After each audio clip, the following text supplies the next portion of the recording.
All right, I'm reviewing this matte top coat. This is a UV gel light top coat, so you need to have a light to use it. I usually use regular shiny top coats, and I was not sure, especially on a glitter polish, what matte would do, but I gotta say, I like it. It almost makes them look like velvet.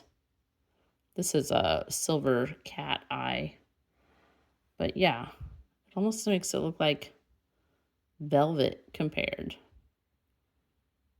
So if you're looking for a matte top coat, this was easy to apply, a nice thin coat. It's a nice thick brush. It does not look matte when you put it on. Like before it dries, it just looks shiny and you wonder, but as soon as it dries, you get this